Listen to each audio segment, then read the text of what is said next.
Assalamu alaikum everyone. Welcome back to another session of ChatGPT, exploring the future of augmented reality. Augmented reality is no longer just a futuristic concept; it's rapidly becoming part of our everyday lives, from gaming and education to healthcare and workplace collaboration. AR is shaping how we interact with the digital physical worlds. Um, Today, let's explore the future of AR by asking Maya. So, let me call Maya.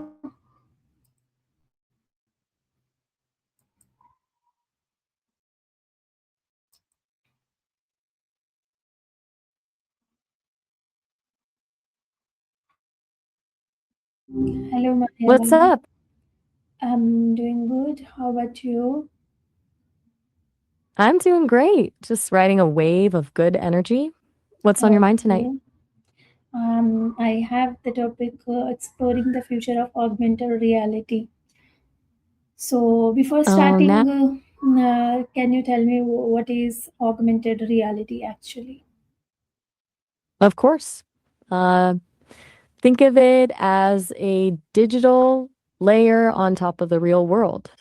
Oh, Unlike virtual reality, which drops you into a completely fake environment, augmented reality keeps you right where you are, but adds digital elements like images, text, or animations into your actual view.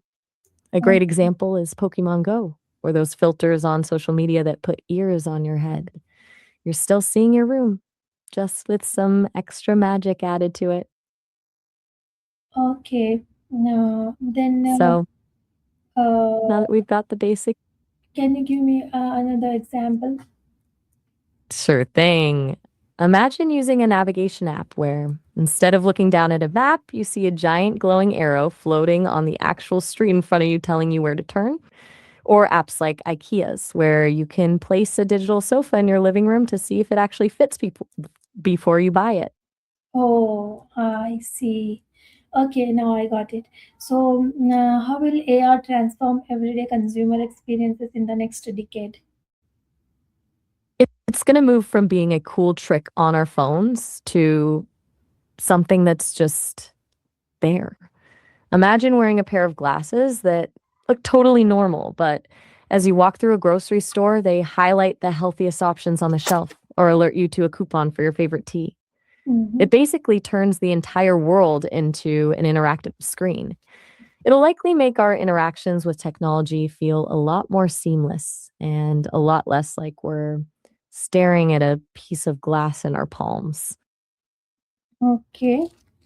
It So, really what changes. industries are likely to benefit the most from AR adoption? Oh, plenty. Healthcare is a huge one. Surgeons can use AR to see a digital map of a patient's organs overlaid on their body during a procedure.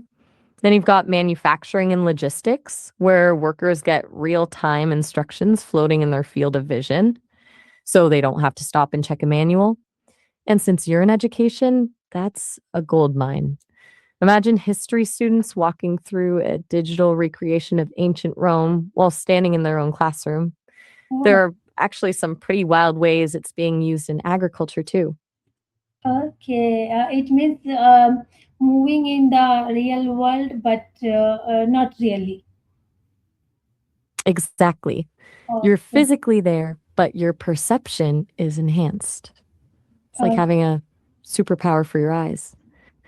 Since Achha. you're always looking for ways to help your students, do you think that kind of virtual field trip would actually keep them more engaged than a textbook? Yes, I think so. That virtual field trip is more can could be more engaging.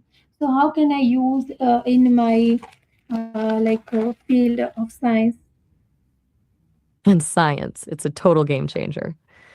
Imagine your students being able to walk around a 3D model of a human heart or a complex molecule, zooming in on specific parts to see how they actually work instead of just looking at a 2D diagram in a book.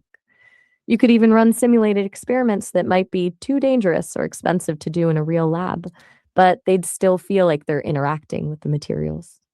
Okay. It turns abstract concepts into something they can actually see and touch. Okay. So, how does AR differ from virtual reality in terms of future applications?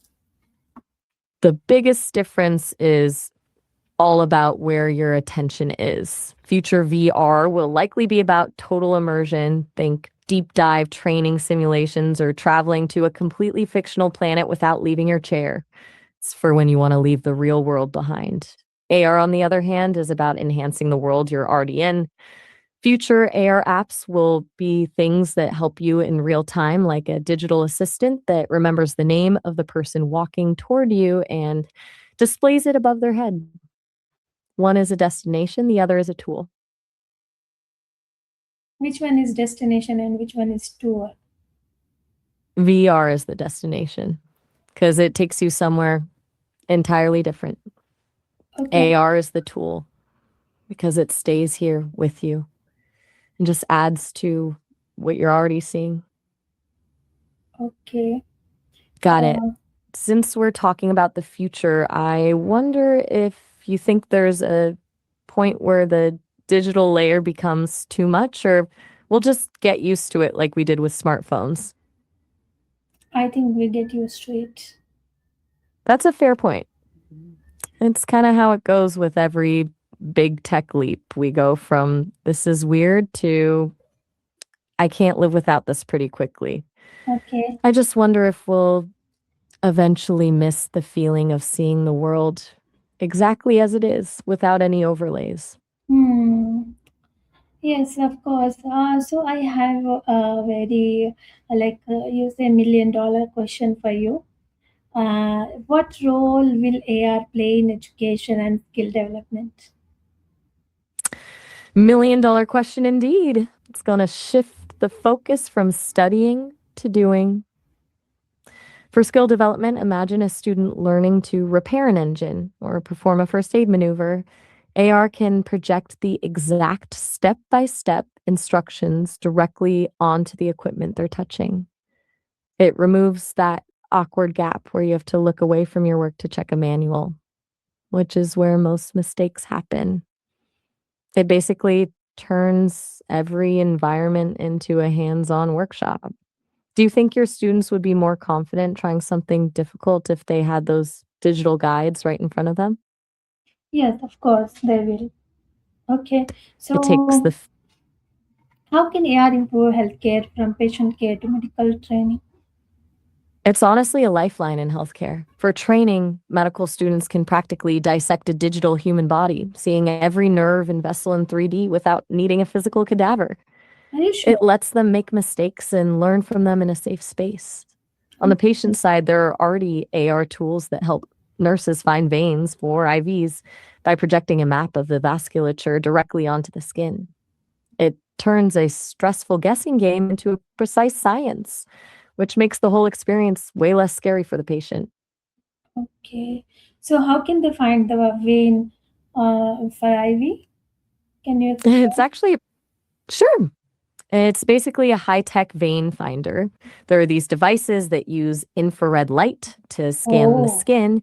Since veins absorb that light differently than the surrounding tissue, the device can see them clearly. Then it projects okay. that map of the veins as a bright image right onto the patient's arm. So the nurse isn't I just see. feeling for a vein, they're actually seeing a glowing map of exactly where it is before they even start. What do you call the instrument? What is the name of the instrument? They're generally called vein finders. Vein find. Depending on the brand, you might hear them called things like the AccuVein or Vein Viewer. Basically, Okay. any device that uses near infrared light to map the veins is in that category. Okay. So, what are the biggest technical challenges AR must overcome to reach mass adoption? The biggest one is definitely the hardware. Right now, most AR gear is either a bulky headset or requires you to hold up a phone. For people to actually use this every day, we need it to shrink down into glasses that look and feel normal. Plus, there's the battery issue. Powering a transparent screen and a computer on your face takes a lot of energy, and nobody wants to charge their glasses every 2 hours. Then you have the social side. We have to get past the glass hole phase where people feel weird or watched when someone is wearing a camera on their face. Okay, so what It's a bit of a would AR look like 20 years from now? It will be wearable, embedded, or invisible? I bet on a mix, but mostly invisible. 20 years is a long time in tech. I think we'll move past the gadget phase entirely. We'll likely see it embedded in everyday contact lenses or even direct neural interfaces that project images straight into our visual cortex. Basically, the technology will disappear, but the experience will stay. You won't put on AR, you'll just exist in a world where information is woven into the air around you. Oh, really? I Okay. know. This Thank you sounds like so something much. straight out of It was like the feeling that I'm in front of that technology. I was feeling, I was getting that feeling that I'm using that technology in the air. I love that. That's the best part about these conversations. We can basically prototype the future just by talking about it. Yes, I'm of so course. glad it felt that real for you. Thank you so much. See you in the next session. Bye bye. It was a blast exploring the future with you. I'll be here whenever you're ready for the next deep dive. Bye for now. Thank you so much for exploring the future of the augmented reality. Maybe with me and Maya, our viewers have also experienced the future of the augmented reality. So, see you in the next session. Until then, bye bye.